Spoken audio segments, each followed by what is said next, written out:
Gente, é impressionante o quanto Deus nos ama. É impressionante o quanto Deus, Ele olha para nós com admiração. Ele consegue ver em nós aquilo que nem nós mesmos imaginamos que de repente possa existir, ainda quando nós estamos completamente perdidos, ainda quando estávamos perdidos. Ele conseguiu, porque Ele sabe quem nós somos. E Ele sempre nos faz convites. Todo tempo o Espírito Santo nos convida. Eu estava aqui lembrando da história de Moisés, e nós pregamos sobre isso a semana passada, quando nós vimos as consequências de Moisés ao dar desculpas para Deus. Ele deu tantas desculpas para Deus. Quem estava aqui a semana passada? Que até nós ficamos indignados uma hora. Falando, não é possível que ele deu desculpa de novo. Quem ficou indignado com Moisés? Quando nós chegar lá no céu, nós vamos dizer, ô cara, que é isso, hein, rapaz? Você foi muito ruim, né, de acreditar em você mesmo. Ele acreditava em Deus, mas não acreditava que Ele era capaz. Se Deus nos escolheu, é Ele mesmo que vai falar através de nós. Se Ele nos escolheu, é Ele mesmo que vai responder através de nós. E nós nos sentimos muito envergonhados com aquilo que nós vimos na vida do nosso querido irmão Moisés. Mas teve um momento muito importante da história de Israel, na saída do Egito, em que Deus visitou aquele povo na montanha, e Deus derramou a sua glória sobre aquela montanha, e foi colocado ordem para que o povo ficasse em determinado lugar, ficou dado ordem para que os sacerdotes ficassem em outro lugar, e Moisés ficasse em outro lugar, mas todos estavam convidados para ouvir a voz de Deus. Todos eles estavam convidados para escutarem o que Deus tinha para falar. Mas quando eles começaram a ver que a montanha tremia, que ela fumegava, que caíam raios na montanha, que a nuvem da glória desce sobre a montanha, eles ficaram com medo. Eles ficaram com medo e disseram, Moisés, veja você, escute Deus você, fale com Deus você, e depois você fala para nós o que Deus falou. Porque é tanta glória, é tanta presença, é tanta responsabilidade. Eles não temiam a Deus, eles temiam a condição que eles estavam na presença de Deus, a condição que eles estavam, porque Moisés pôde até mesmo entrar no meio do fogo e nada lhe aconteceu a não ser brilhar a glória do Pai sobre ele. Muitas vezes nós temos medo de Deus, não é porque nós temos medo que Ele vai fazer algo. Nós temos medo da condição que nós nos encontramos, da responsabilidade que é se aproximar do Senhor. Sim ou não, gente? E nós preferimos que outra pessoa ore por nós. Nós preferimos que outra pessoa nos ensine a palavra. Eu não preciso ler a Bíblia, você leia e me ensine. Eu não preciso ter minha vida de intimidade com Deus, você vai e você faz. Mas olha, o que me chamou a atenção foi que quando Deus pede a Moisés para que suba na montanha, para que vá à presença de Deus, para receber as tábuas da lei, a lei que Deus já havia declarado, agora Ele ia transformar num documento escrito. Tinha que ser um documento escrito, porque a palavra, para virar lei, ela tem que estar escrita e documentada. E Deus foi para documentar a lei. Todo aquele povo ficou junto com Arão e com os outros sacerdotes. E apenas Josué, o servidor de Moisés, foi com ele até a montanha. Foi com ele até a montanha e ele ficou com Moisés, enquanto Moisés estava no topo da montanha, enquanto ele ouvia, quem sabe, barulhos, relâmpagos, Enquanto a montanha possa ter tremido no momento em que Deus estava escrevendo aquelas tábuas da lei, Josué ficou todos os 40 dias daquele período de intimidade que Moisés estava com Deus. Aí as pessoas dizem assim: pastora, como ele ficou 40 dias? Como ele ficou 40 noites? Eu estava pensando, gente, existem dois tempos. Existe o tempo cronológico, que é o tempo em que nós estamos, o Cronos, e tem o tempo Kairos, que é o tempo de Deus. E eu fiquei refletindo sobre o Kairos, e Moisés, ele sai do Cronos, porque ele entra e mergulha onde estava a glória de Deus. A glória de Deus. Moisés entra na nuvem da glória de Deus. E quando se entra na nuvem da glória de Deus, não está mais sujeito ao tempo cronológico. Então, nesse tempo de eternidade, um dia pode ser até 1000 anos. E 1000 anos pode ser como um dia. Talvez possa ter sido 40 dias e 40 noites aqui no Cronos. Mas quem sabe Moisés teve a sensação de que se passaram apenas 40 minutos.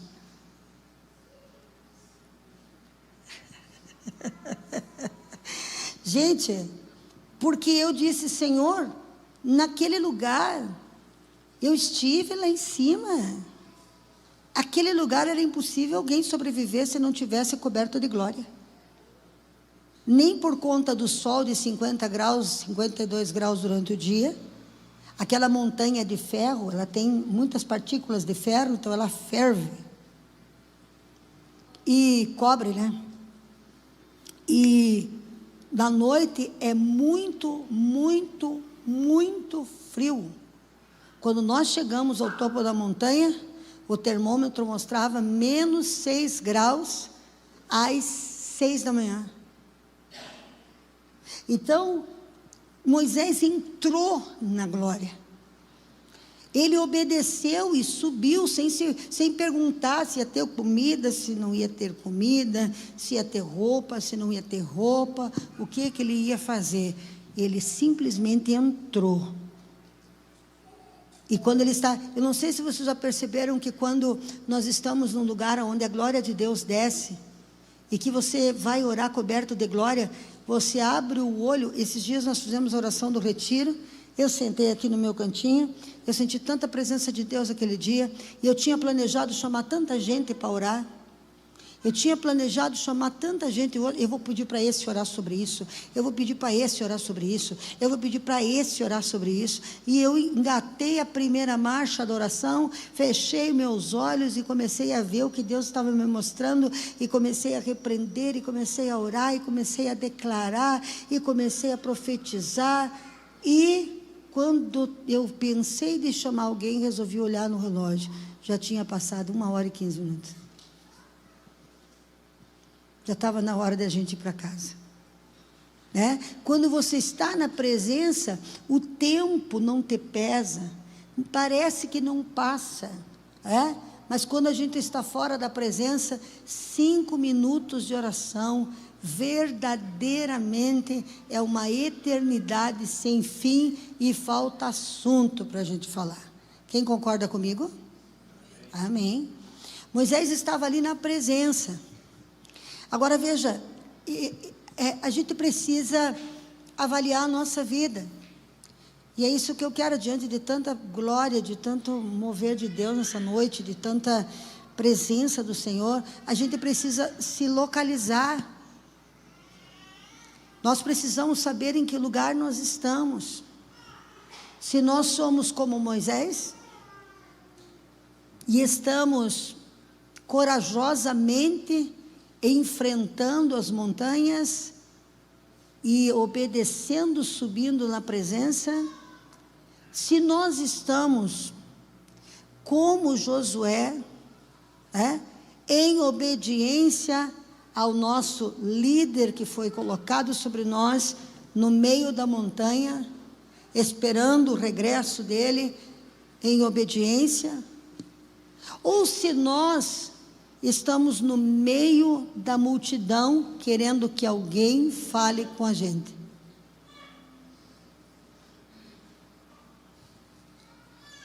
Você sabe o que acontece quando nós não damos passos de responsabilidade, de compromisso, para avançar e subir degraus na presença de Deus?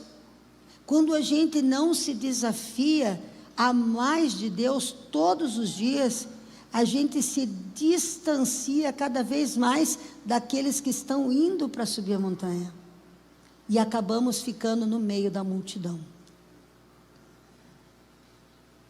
E quando nós ficamos no meio da multidão, maravilha, não preciso nem cuidar da minha vida, nem tanto do meu testemunho, né? Eu nem preciso orar tanto, Moisés está orando por mim, Josué também está lá na montanha intercedendo por mim. Mas quando nós estamos distantes da onde a glória de Deus está se manifestando, ou quando estamos transferindo responsabilidades sobre o sopro da presença a outra pessoa, nós estamos cada dia mais dentro da multidão. E sabe o que acontece? Nós acabamos contribuindo com o nosso ouro para levantarmos bezerros de ouro.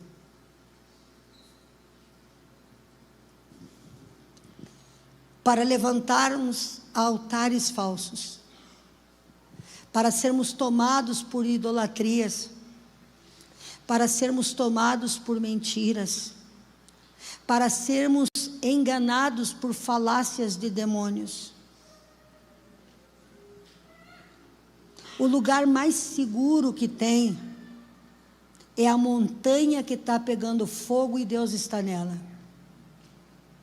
O lugar mais seguro que tem não é o lugar onde você não sinta temor pelos teus erros, aonde você diz: eu não quero tomar uma responsabilidade de crescer, de avançar, eu não quero essa responsabilidade, porque eu sei que eu estou errado, eu sei que eu não posso pisar no altar de forma errada, eu sei que eu não posso servir a Deus, né, sem me santificar.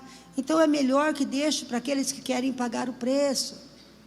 Eu não quero compromisso, eu quero viver minha vida, eu quero ir com a multidão para o shopping, eu quero ir com a multidão o tempo todo, ter a vida que eu quero levantar, sem ter um compromisso de estar ali, regradamente.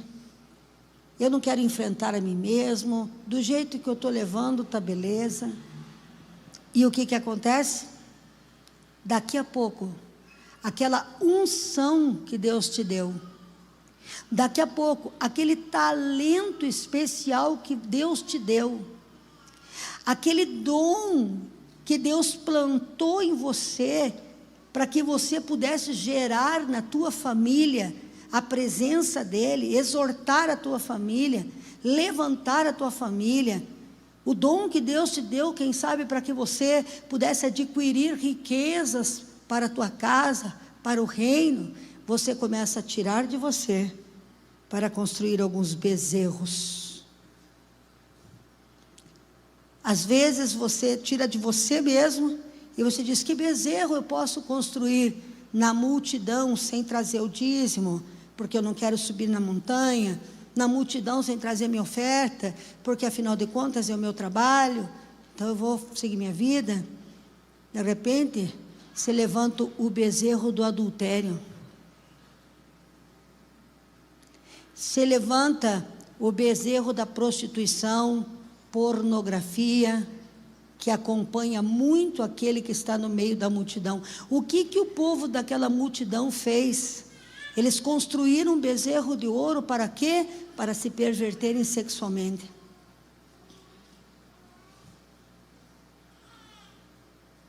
para se perverterem sexualmente. Então, muitas vezes, quando nós nos afastamos do compromisso com Deus para conquistar as coisas do mundo, muitas vezes as coisas do mundo se tornam bezerros de ouro, em que nós vamos pôr o nosso coração. Deus nos está chamando para que a gente possa seguir a sua presença, que a gente possa esperar o tempo que Ele vai se manifestar. Ele vai, eu garanto para você, eu quero te dizer, em nome de Jesus, com temor e tremor, Deus já fez, já está pronto e vai colocar na tua mão. Ele vai pôr na tua mão. Ele vai, não precisa você procurar algo para te afastar dele. Eu não vou servir a Deus, porque eu tenho que trabalhar, eu não tenho tempo para servir a Deus, porque eu tenho que fazer tal coisa e tal coisa. E se o nosso coração, ele se esfriar da presença, a gente nem vai perceber quando está tirando o nosso ouro e colocando para levantar bezerros. A gente nem percebe quando está soltando o nosso tesouro para o inimigo levantar bezerros. Tudo tem um tempo. E tudo tem uma hora. Josué sempre foi um garoto que não se influenciou com a multidão. Lá atrás, quando Moisés tira o povo do Egito, Moisés chama 12 espias, 12 homens, um de cada tribo de Israel, e dentre esses homens veio Josué e Calebe. Josué e Calebe foram com mais 10 jovens espiar a terra prometida.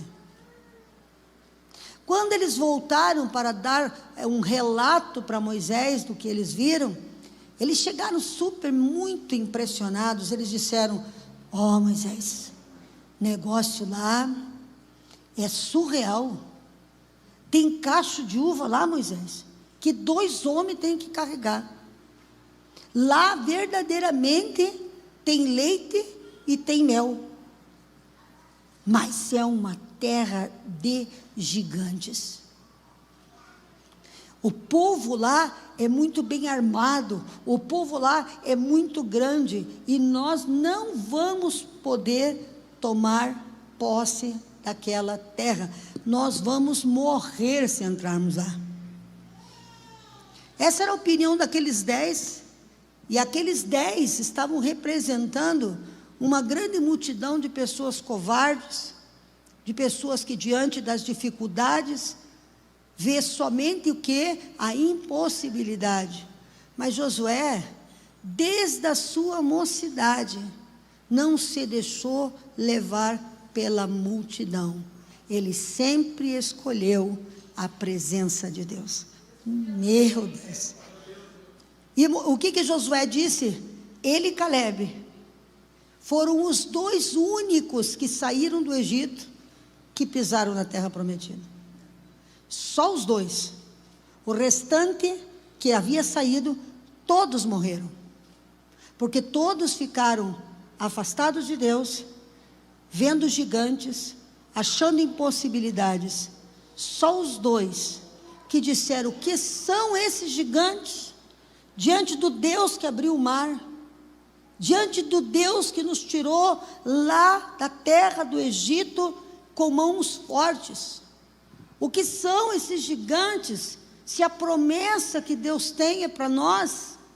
O que são esses gigantes, se Deus já falou que essa terra que manda leite e mel é nossa? E sabe o que aconteceu? Por conta dessa negativa, não só daqueles 10, mas com certeza a multidão estava com os 10. A multidão estava com os 10. Os 10 viam o que a multidão via. Os 10 enxergavam o que a multidão enxergava. Agora Josué e Calebe, eles se conectaram com aquele que enxergava o que Deus mostrava.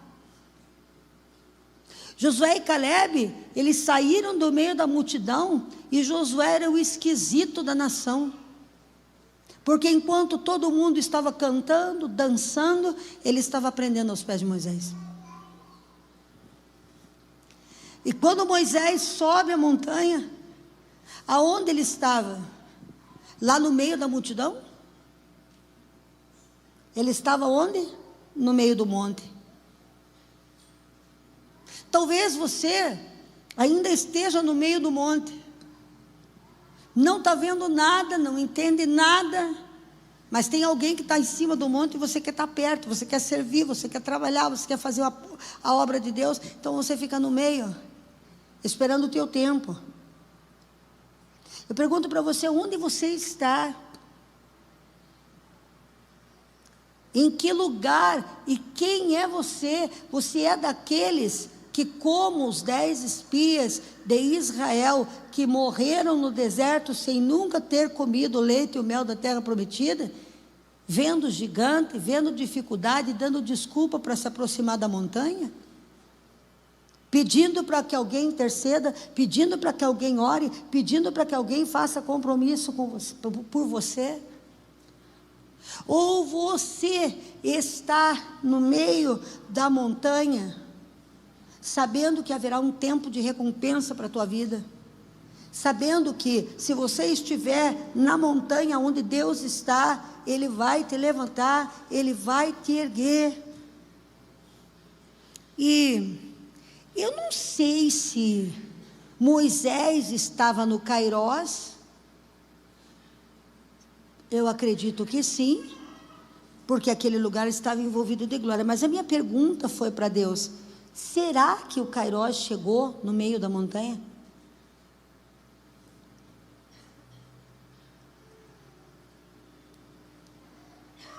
Será que Moisés, ele banhado na glória, vendo a glória de Deus resplandecer no topo daquela montanha, pode ter sido como um 40 minutos para ele, mas será que lá no meio da montanha foi 40 minutos?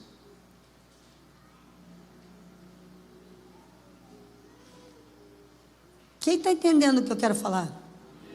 Quem está no meio da montanha, pode parecer mentira, mas pode ser que dure 40 anos. Por que 40 anos? Quanto tempo depois eles entraram na terra prometida? 40 anos.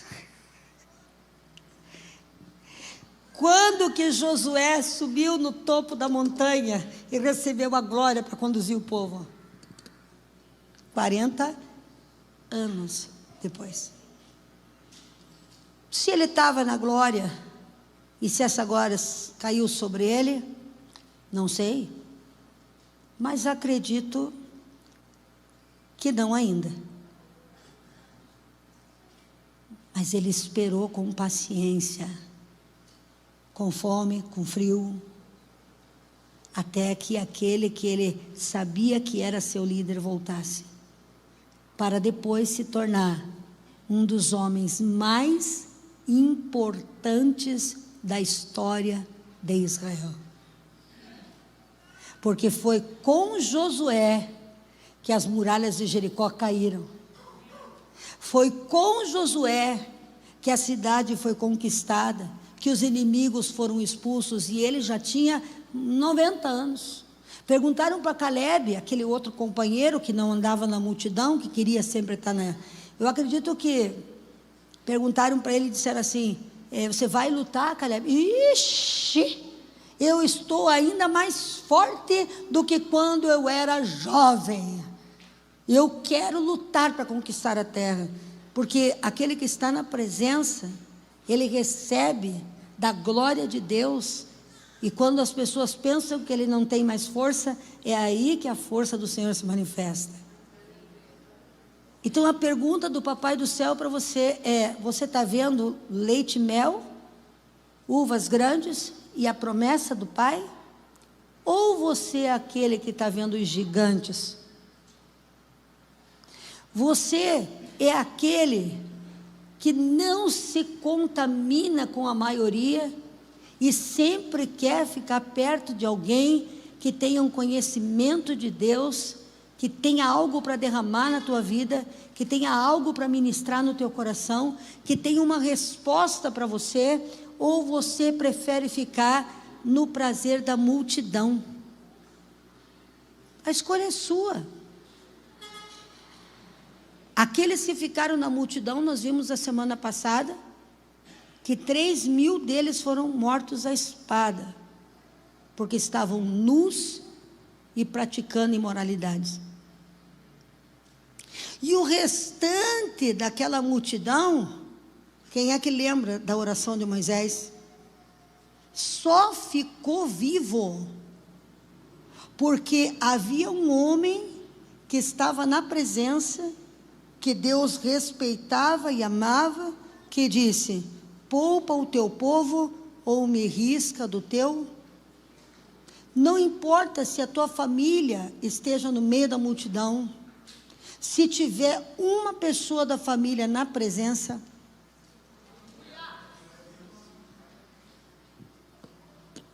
não importa se você é o único crente que não está na multidão, não importa se você é a única pessoa da tua família que é diferente dos outros, pois pode ter certeza que assim como Deus salvou a nação de Israel inteira por conta de um que estava na presença, Deus disse: eu não posso te riscar, meu filho,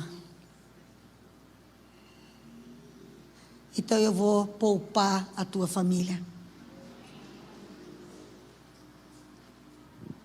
Se você está na montanha, o dia da honra de Deus vai chegar.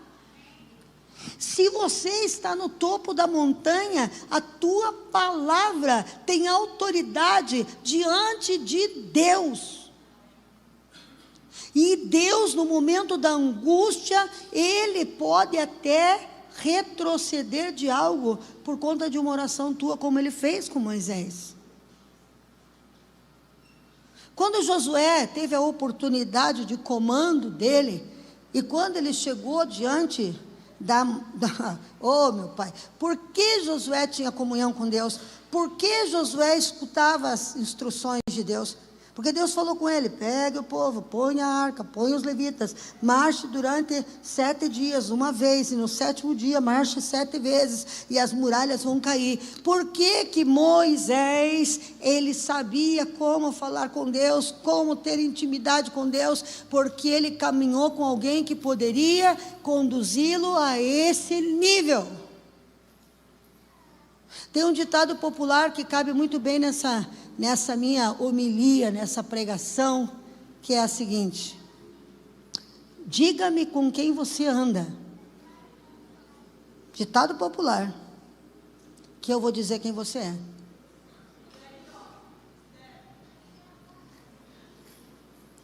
Com quem você tem andado? Qual tem sido a tua prioridade? Qual tem sido o teu lugar favorito? Você viu as desculpas desse grande Moisés, que sempre está na presença, trouxe uma pessoa para fazer um bezerro no meio do povo. Tudo bem, todos os homens de presença, a gente vai encontrar as falhas deles, porque nós somos humanos. Se Moisés tivesse vindo no nosso retiro de cura interior ontem, ele não teria medo.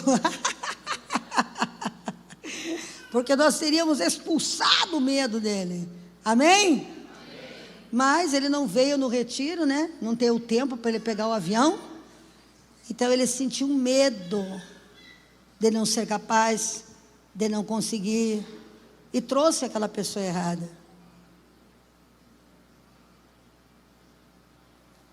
Não tenha medo de obedecer a Deus.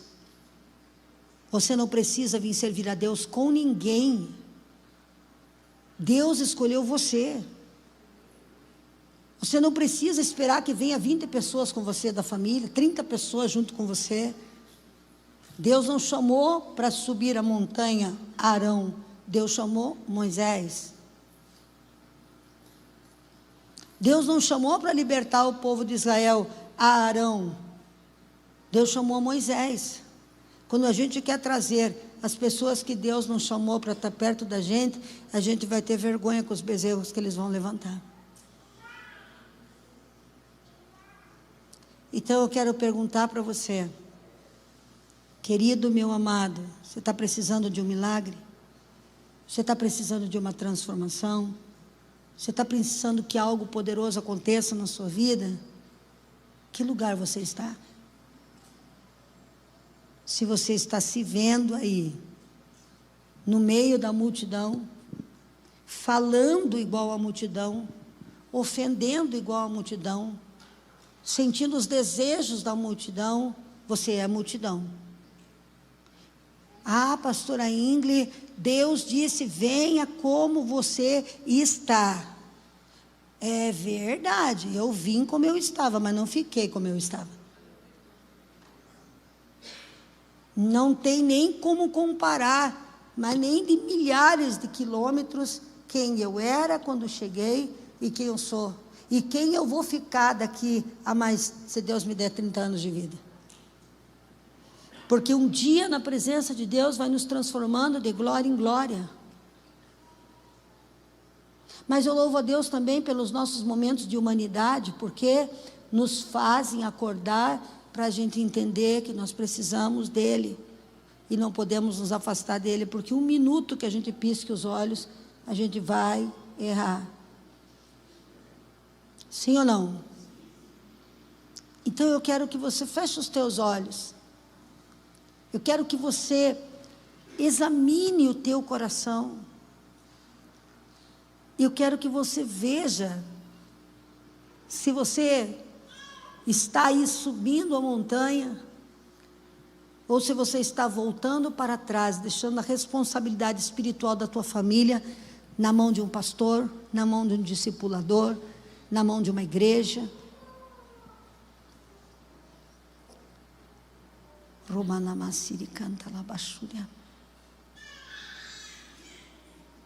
Se você é aquele que possui a espada, ou se você é aquele que vai precisar da espada de alguém, no momento da luta, você não vai ter autoridade para parar a ação demoníaca, porque antes de você ter que lutar com o inimigo, você vai ter que se limpar da sujeira da multidão.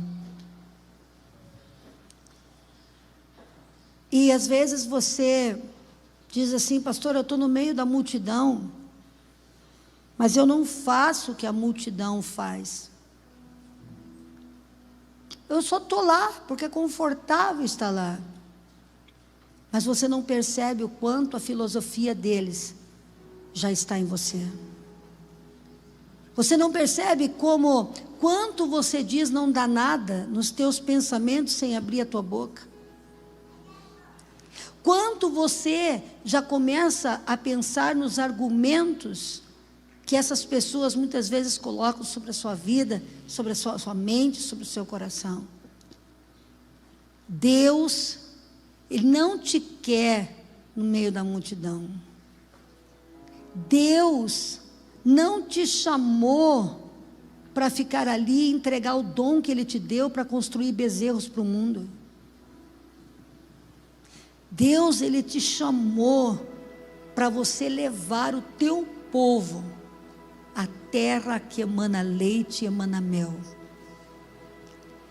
A primeira salvação que Deus tem não é para os confins da terra.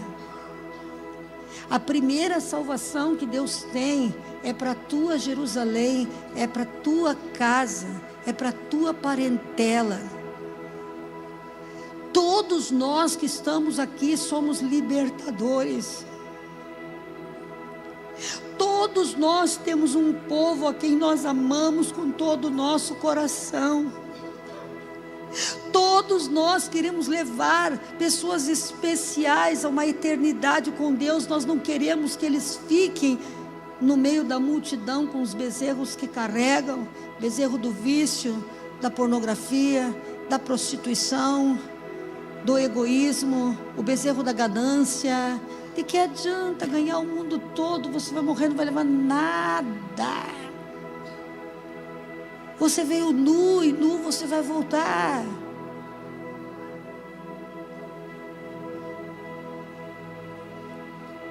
coisa mais preciosa que nós temos na vida é a nossa família. Eu não quero te enviar para o mundo todo. Eu quero te enviar para a tua família. Eu não quero te enviar para os estranhos. Eu quero te enviar para os teus amigos. Eu quero te enviar para as pessoas mais queridas que você tem, mas eles nunca vão te admirar se você permanecer no meio da multidão. Você só vai ser mais um. Mas se você se destacar da multidão e seguir um desejo de crescimento, haverá um dia que eles baterão na tua porta, como a pastora Genilda bateu na minha porta, quando ela descobriu que estava grávida, quando ela descobriu que era uma doença grave que poderia causar uma lesão violenta na Júlia, que trabalha aqui na comunicação. Ela fugiu de mim por 17 anos. Nós éramos as melhores amigas até eu me converter. Nós éramos de colocar margarina e ficar no sol, Coca-Cola para bronzear. Está rindo, mas é verdade. Não podemos negar o nosso passado, as nossas origens. Mas quando eu me converti, a Genilda foi embora. Nós éramos amigas de ir lá na Xandoca e fazer os penteados mais loucos que você possa imaginar na vida. Eu tô com um tupete, ela tá com um topete aqui que parecia um, e eu com outro, da mesma cor. Mas quando eu me converti, eu perdi ela por 17 anos. E por 17 anos eu orei pela minha irmãzinha. Ela chegava depois que todo mundo nos aniversários, ficava 10 minutos e ia embora, não teve convívio com os sobrinhos, mas sempre ajudou. Sempre que eu precisei dela, ela sempre socorreu. Mas o dia que a tempestade bateu na casa dela, que ela olhou que a multidão não podia oferecer nada para ela, ela lembrou que tinha alguém na montanha fumegante. E alguém que ela via realmente fogo em cima, lutas e problemas. Mas sabe como é que ela viu? Que em todas as lutas e problemas que eu enfrentei, eu sempre tive vitória. E ela veio para pedir para mim orar. Eu criei instantaneamente uma corrente de oração para grávidas e meti ela em 9 semanas. Falei, olha, estamos lá com uma campanha na igreja para as grávidas. Já fiz um anúncio, já arrumei umas grávidas para lá. E ela ficou na campanha, que eu ia deixar 9 meses na campanha. E porque eu estava na montanha, a Júlia não tem absolutamente nada. Aleluia. Aconteceu um dia que eu acordei o meu marido de noite chorando. E eu disse, amor, vamos orar comigo. Vamos dobrar o joelho, porque eu estou sentindo que eu estou perdendo algo muito importante. Eu não sei, eu sinto uma dor, como a dor de quando eu abortei as crianças, quando eu perdi meus filhos. E nós começamos a orar. E eu repreendia até que o meu espírito amansou. Meu pai e minha mãe estavam trabalhando naquela madrugada, porque eles tinham um bar. Mas eu estava no topo da montanha.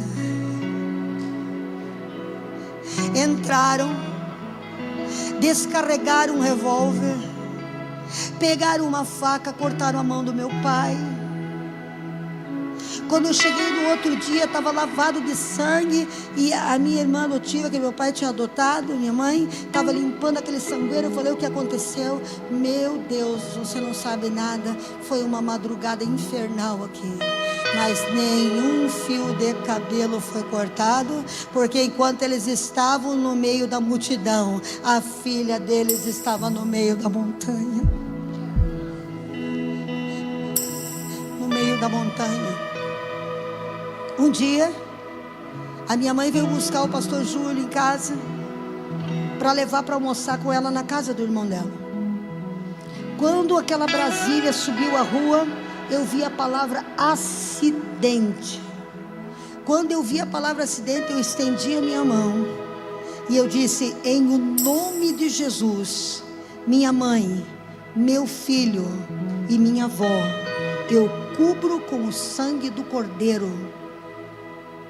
Foram 4h da tarde, eu recebo a notícia de que a Brasília que estava trazendo eles para casa foi acertada no meio por uma F1000. E estava minha mãe, minha avó e meu filho no hospital. Perda total nos 2 carros. Um primo meu voltou junto com a minha mãe, foi jogado a 30 metros para fora do carro e não quebrou nem o dedo. Minha avó com 80 anos não sofreu um arranhão. E o Júlio César desmaiou, preso ao pedal, ficou em observação, veio para casa no mesmo dia, ficou horas em observação e nada aconteceu com ninguém. Sabe por quê? Porque é muito importante você estar no topo da montanha.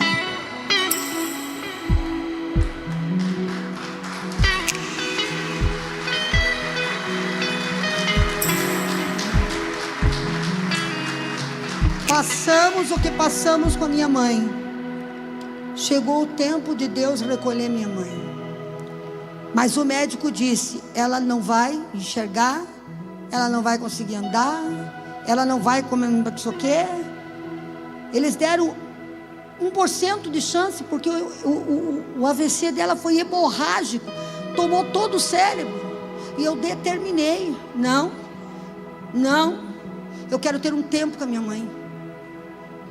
Não, minha mãe não vai fazer xixi nas calças, minha mãe não vai evacuar nas calças, minha mãe não vai. E a minha mãe saiu daquele hospital para viver mais 4 anos, né, pai? 4 anos, falando, ouvindo, caminhando, e eu pude desfrutar da minha mãe dentro da minha casa por 4 anos. Existem processos que nós passamos. Mas quando nós estamos no topo da montanha, e eu quero dizer para você hoje, qual é a tua decisão? Ficar junto com a maldição da multidão, que não se definiu, que não sabe o que quer?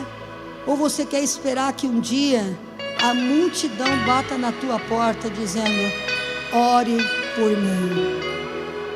Você é cristão, eu sei que é. Você é batizado, eu sei que é. Você é um homem de Deus, eu sei que você é. Você é escolhido, eu sei que você é. Mas aonde você está, é só você que sabe. Sem comprometimento, sem compromisso, descansado.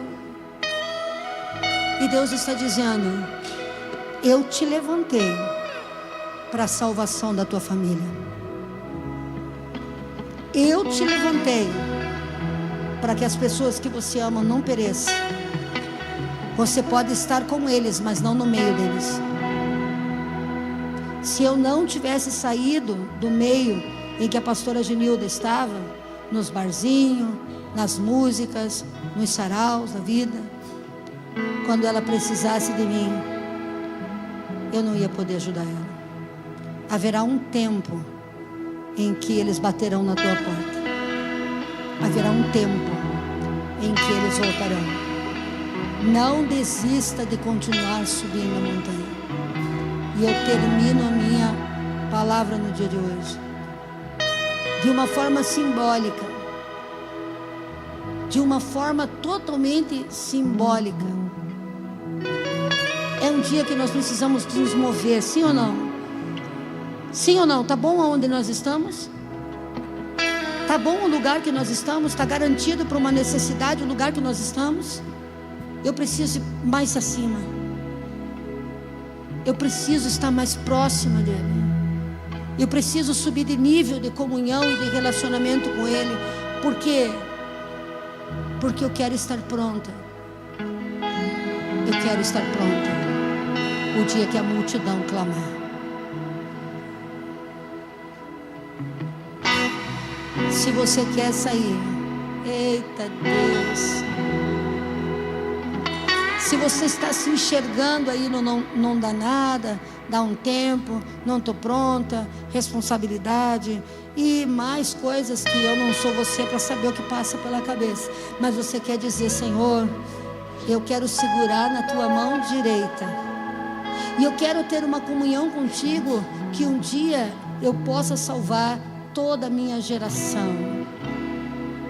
Eu quero estar em ordem com o Senhor. Eu quero sair do meio da multidão. Quem quer sair do meio da multidão, vem aqui na frente.